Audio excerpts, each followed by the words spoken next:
இன்றைக்கி காலகட்டத்தில் மின்சாரம் இல்லாமல் நம்மளால் இருக்க முடியுமா? நினச்சி கூட பார்க்க முடியாது நம்மளால். அப்படிப்பட்ட இந்த மின்சாரம் எப்படி உருவானுச்சு அப்படின்றத தெரிஞ்சுக்கலாமா? வாங்க போகலாம்.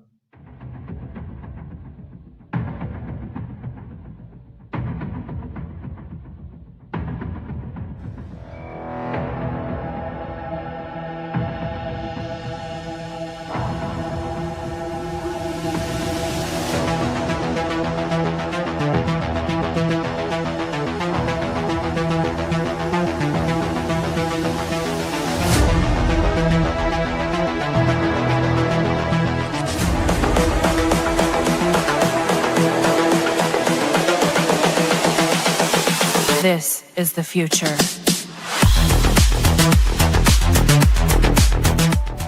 வாங்க ஃபஸ்ட்டு நம்ம கொஞ்சம் கிமுக்குள்ளே போயிட்டு வரலாம்.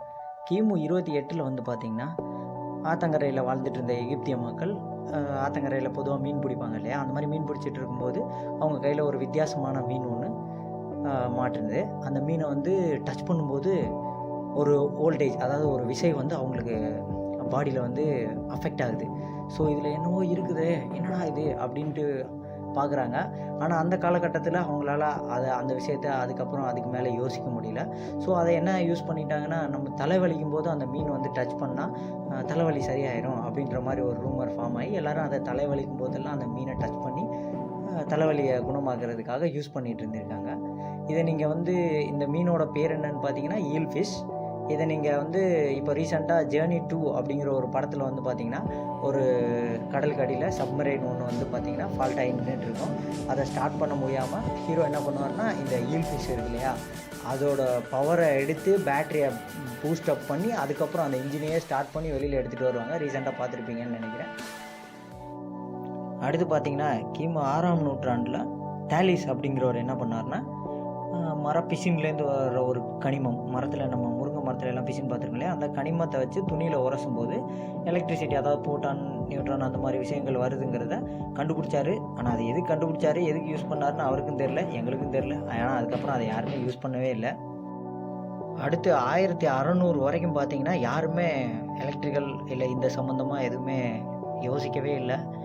1600 தான் வில்லியம் கில்பர்ட்னு ஒருத்தர், நீங்கள் படிச்சிருப்பீங்க, அந்த மேக்னிடியூடை பற்றி ஆராய்ச்சி பண்ணார் இல்லையா, எர்த்தோடது நார்த் சவுத் டைரக்ஷன் இருக்குது அந்த மாதிரி. அவர் தான் என்ன பண்ணார்னா, மேக்னிடியூட் அண்ட் எலக்ட்ரிசிட்டி ரிலேட்டிவிட்டின்னு சொல்லிட்டு அவர் கொஞ்சம் அடுத்த ஸ்டெப் மூவ் பண்ணார். ஆனால் அதுக்கப்புறம் அவர் வேறு எதுவும் பண்ண முடியல எலக்ட்ரிசிட்டியில், அவர் அதோட ஸ்டாப் பண்ணிட்டார். அடுத்து நம்ம பெஞ்சமின் பிராங்க்லின், அவர் தான் வந்து பார்த்திங்கன்னா உங்கள் எல்லாருக்குமே கேள்விப்பட்டிருப்பீங்க, இடியோட மின்னலில் இருந்து எலக்ட்ரிசிட்டி மின்சாரம் இருக்குது அப்படிங்கிறத ப்ரூவ் பண்ண முதல் மனுஷன் பெஞ்சமின் பிராங்க்லின். அவர் எலக்ட்ரிசிட்டியை வந்து நம்ம மேகம் இருக்கு இல்லையா, அந்த மேகம், அதாவது இடி இடிக்கும் போது வர்ற மின்னலில் இருந்து பவர் சோர்ஸ் வருது அப்படிங்கிறத லைவாக ப்ரூவ் பண்ணார் மக்களுக்கு. ஸோ அப்போது அந்த காலகட்டத்தில் அதுதான் எலக்ட்ரிசிட்டிக்கான ஆரம்பம். அப்புறம் பார்த்திங்கன்னா ஹம்ப்ரி டேவி அப்படிங்கிறவர் ஆர்க் லேம்பு கண்டுபிடிச்சார். முத வெளியில் ஸ்ட்ரீட்டில் நடக்கிற மக்களுக்கு வந்து வெளிச்சம் தரணுங்கிறக்கா ஆர்க் லேம்ப். அவர் வந்து 1808 வந்து அந்த ஆர்க் லேம்பை கண்டுபிடிச்சி கொடுத்தாரு. அடுத்து அலெக்சாண்ட்ரோ வோல்டா அப்படிங்கிறவர் வந்து ஃபாதர் ஆஃப் பேட்டரி, நம்ம இன்றைக்கி யூஸ் பண்ணுற பேட்டரி எல்லாத்துக்குமே அவர் தான் ஒரு மூலதனம் கண்டுபிடிச்சி கொடுத்தாரு 1810. அதுக்கப்புறம் வந்து பார்த்திங்கன்னா மைக்கேல் பாரடே, இவர் தான் எலக்ட்ரிக்கலோட ஃபாதர் ஆஃப் எலக்ட்ரிக்கல். இவர் வந்து ஃபஸ்ட்டு நம்ம மோட்டார் இருக்கு இல்லையா, இன்றைக்கி நம்ம யூஸ் பண்ணுற மோட்டார்ஸ், அந்த அப்ளைன்ஸு எல்லாத்துக்கும் யூஸ் பண்ணுற கிரைண்டர் அந்த மாதிரி விஷயங்களுக்கு யூஸ் பண்ணுற எல்லா மோட்டார்ஸும் இவர்னால் 1800 காலங்களில் தான் கண்டுபிடிக்கப்பட்டது முத. அதனால தான் நம்ம இவரை வந்து ஃபாதர் ஆஃப் எலக்ட்ரிக்கல்னு சொல்லி அழைக்கிறோம். அடுத்தபடியாக பார்த்திங்கன்னா, நம்ம மைக்கேல் ஃபாரடேவே என்ன பண்ணார்னா, 10 வருஷம் கழித்து எலக்ட்ரோ மேக்னெட்டிக் ஃபீல்டு அப்படிங்கிற விஷயத்தை வந்து அந்த மோட்டார் கண்டுபிடிச்சிருந்தார் இல்லையா, அதுக்கப்புறம் இந்த மாதிரி காயிலை யூஸ் பண்ணி நம்ம வந்து மேக்னெட்டையும் காயிலையும் யூஸ் பண்ணி ஒரு current, some amount of current வந்து நம்ம ப்ரொடியூஸ் பண்ண முடியும் அப்படிங்கிற விஷயத்த வந்து பார்த்திங்கன்னா உங்களுக்கு 1831 வருஷம் அவர் வந்து கன்ஃபார்ம் பண்ணி கொடுத்தாரு நம்மளுக்கு.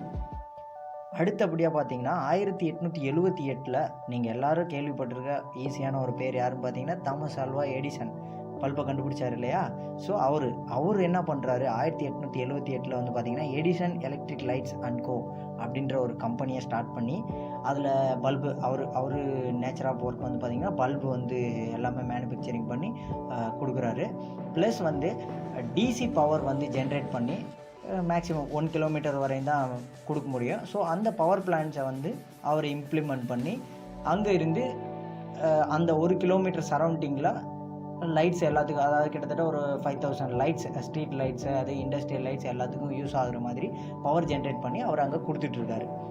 இந்த காலகட்டத்தில் 1883 84 இந்த காலத்தில் நம்ம எடிசனோட கம்பெனியில் வந்து சேர்ந்தவர் நம்ம கதையோட கதாநாயகன். எங்களுக்கு ரொம்ப பிடிச்சவர். அவர் பேர் என்னென்னா முரட்டு சிங்கிள் நிக்கோலா டெஸ்லா. ஏன்டா இந்த பேரை சொல்கிறேன்னு பார்க்குறீங்களா? அதை கடைசியாக சொல்கிறேன் என்னன்ட்டு. நிக்கோலஸ் டெஸ்லா இவர் என்ன பண்ணாருன்னு பார்த்தீங்கன்னா, சாதாரணமாக நம்மலாம் யோசிக்கிற மாதிரி யோசிக்காமல் கொஞ்சம் வித்தியாசமாக ஆனால் சாதாரணமான விஷயத்தை மட்டும்தான் யோசித்தார். டிசி கரண்ட்னால 1 கிலோமீட்டர் வரையும் தான் நம்மளால் பவரை வந்து டிஸ்ட்ரிபியூட் பண்ண முடியுது. இதை என்ன பண்ணலாம் அப்படின்னு அவர் யோசித்தார். அதுக்கு ஆல்டர்னேட்டிவாக ஒரு காயிலையும் கண்டுபிடிச்சார், டிரான்ஸ்ஃபார்மர். அந்த காயில் என்ன ஆச்சு அப்படின்னு பார்த்தீங்கன்னா, அமேசிங், சொல்கிறதுக்கு வார்த்தையே இல்லை. அப்படி ஒரு விஷயம், அப்படி ஒரு பர்ஃபார்மன்ஸ் அந்த காயிலேருந்து கிடைச்சது. என்ன அப்படின்னு பார்த்தீங்கன்னா, ஒரு விஷயத்தை இப்போ இங்கேருந்து நான் ஒரு ஸ்டார்டிங் பாயிண்டில் ஸ்டார்ட் பண்ணேன்னா திரும்ப எண்டிங் பாயிண்ட், அதாவது கிட்டத்தட்ட ஒரு 200 கிலோமீட்டர், 300 கிலோமீட்டர், 400 கிலோமீட்டர், அதுக்கப்புறமும் அதே விஷயம் உங்களுக்கு அப்படியே கிடைச்சதுன்னா எப்படி இருக்கும்? அந்த விஷயத்தை தத்ரூபமாக நமக்கு பண்ணி கொடுத்தவர் நிக்கோலஸ் டெஸ்லா. அப்படி என்ன பண்ணார் அப்படின்னா, கரண்ட்டை இப்போது பவர் ஸ்டேஷன் ஒரு இடத்துல இருக்குது. ஆனால் இப்போ எக்ஸாம்பிள் பார்த்தீங்கன்னா, நம்ம தமிழ்நாட்டுக்கு பவர் ஸ்டேஷன் ஒரு 2-3 இடத்துல இருக்குதுன்னா, அந்த 2-3 இடத்துலேருந்து உங்கள் வீடு வரைக்கும் நீங்கள் இன்றைக்கி யூஸ் பண்ணுற பவர், அதுக்கு காரணமே நிக்கோலஸ் டெஸ்லா. அவர் மட்டும்தான். இவரோட மிகப்பெரிய கனவு என்னன்னு பார்த்தீங்கன்னா, ஒயர்லெஸ் டிரான்ஸ்மிஷன். அதை அவர் முடிஞ்ச அளவு சக்ஸஸும் பண்ணார். ஆனால் அதுக்கு மேலே அதை வந்து மக்களோட யூஸுக்கு அவரால் அதை கொண்டு வர முடியல. கேட்க மறந்துட்டீங்களே, ஏன் முரட்டு சிங்கிள் அப்படின்னு சொன்னன்ற வார்த்தை உங்களுக்கு புரிஞ்சிருக்கணும் இல்லையா? நம்பர் 1 பாயிண்ட், அவருக்கு வந்து கல்யாணம் ஆகலை. ஏன், என்ன காரணம் அப்படின்னு கேட்டிங்கன்னா, ஒருவேளை நான் கல்யாணம் பண்ணி என்னோடய திங்கிங் வந்து நான் அவங்களுக்கு ஷேர் பண்ணுற மாதிரி ஆயிரும், அதனால் எனக்கு கல்யாணம் வேணான்னு முழுக்க உடல் பொருள் ஆவி அனைத்தையுமே எலக்ட்ரிக்கலுக்காக அர்ப்பணித்த ஒரு எலக்ட்ரிக்கல் இன்ஜினியர். அதனால தான் நாங்கள் அவரை அன்போட முரட்டு சிங்கிள் டெஸ்லா அப்படின்னு அழைக்கிறதுல மிக பெருமையாக கருதுகிறோம்.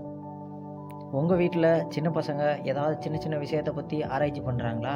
தயவு செஞ்சு அவங்கள அப்படியே ஃப்ரீயாக விட்டுருங்க. ஏன்னா அப்போ தான் அடுத்த டெஸ்லாவை, அடுத்த மைக்கேல் ஃபேரடேவை நம்மளால் உருவாக்க முடியும். தயவு செஞ்சு யாரையும் டிஸ்கரேஜ் பண்ணாதீங்க.